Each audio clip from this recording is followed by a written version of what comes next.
If you've ever stepped on the scale and thought, what the heck? I've been doing so good this week, why is my weight up?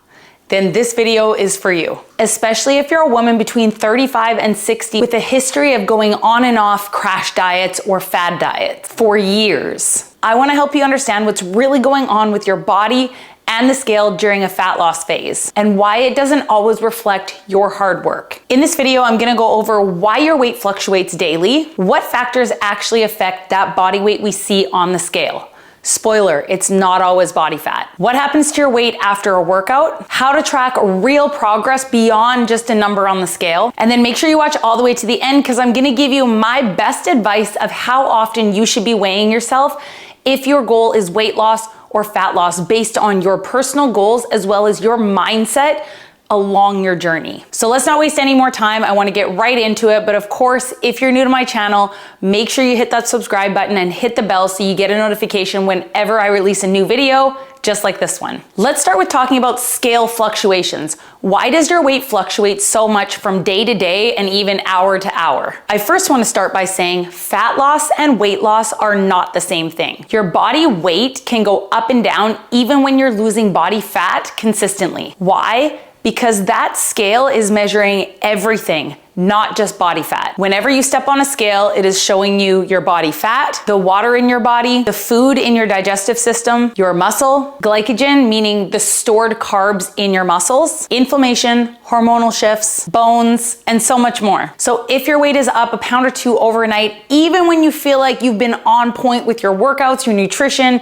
your sleep, everything, here are 7 common reasons why the scale could go up even when you're eating in a calorie deficit. Number 1, water retention. If you've had more sodium than usual, for example, on the weekends, maybe you ordered takeout, you've had salty snacks, or you've eaten out in a restaurant, your body is gonna hold on to more water, which could result based on how much you ate, what types of food you ate, could be 1 to 3 pounds on the scale overnight. But again, this is not 1 to 3 pounds of body fat. This is just your body holding on to a little bit more water. 2, carbohydrates. Carbs are not the enemy, but they do pull water into your muscles. So if you have reintroduced carbs after a span of lower carb eating, or you just simply have a day where you go a little bit over on your carbs, the number on the scale could go up, but again, this is not body fat gain. Number 3, hormones or your menstrual cycle. If you're still experiencing menstrual cycles, it's completely normal for the scale to go up between 3 and 5 pounds around the time your period is due. This could be due to bloating and water retention. Even if you're perimenopausal or menopausal, hormone fluctuations can still affect how your body holds on to water. So again, no body fat gained. This is completely normal. And if you notice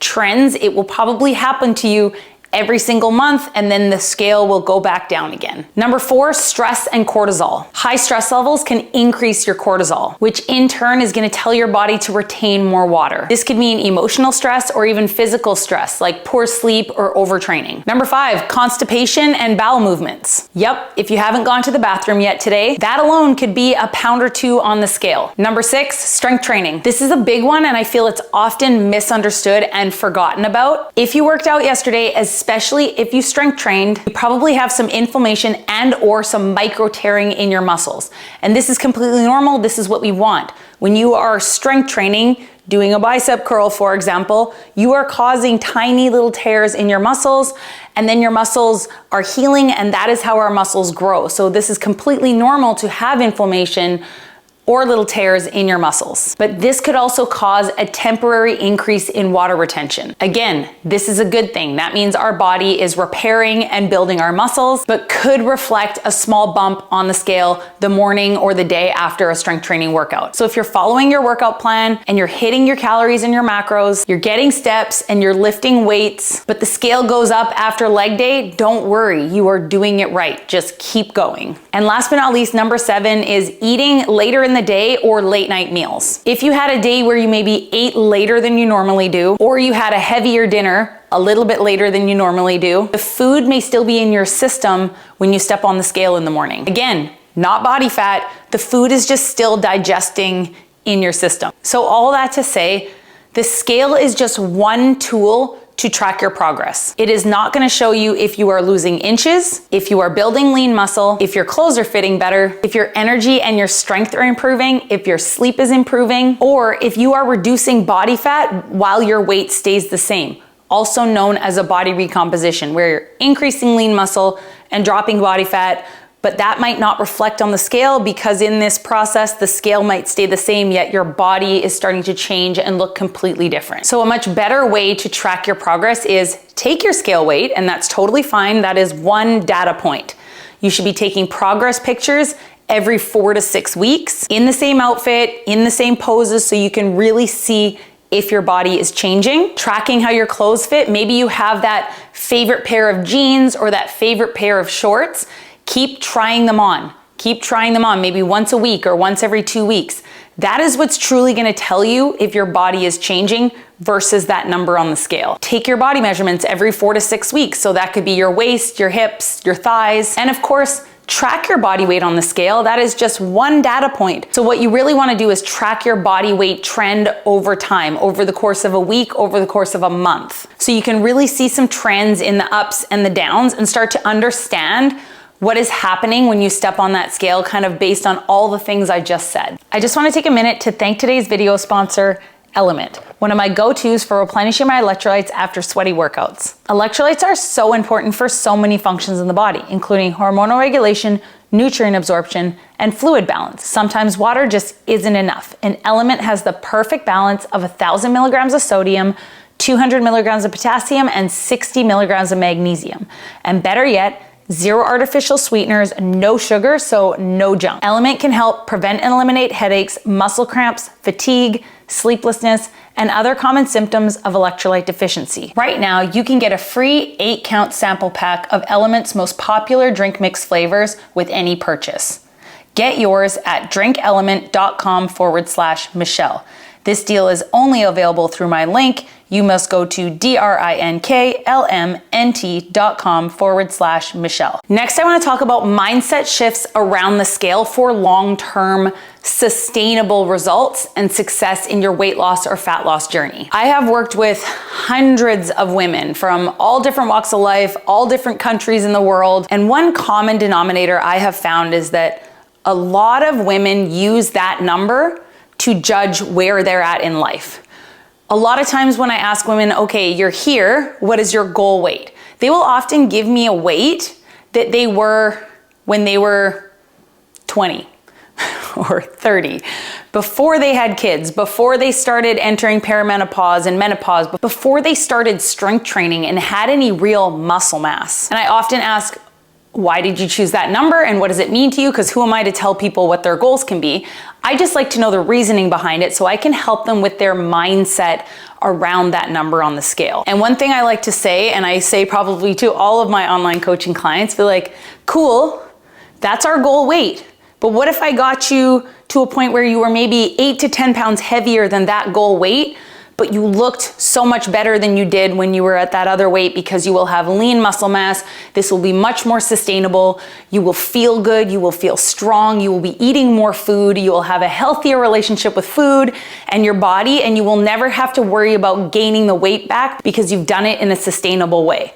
And they're often like, okay, cool, that sounds good, but it's gonna take some time for me to get that mindset shift. And again, who am I to tell people what their goals can be?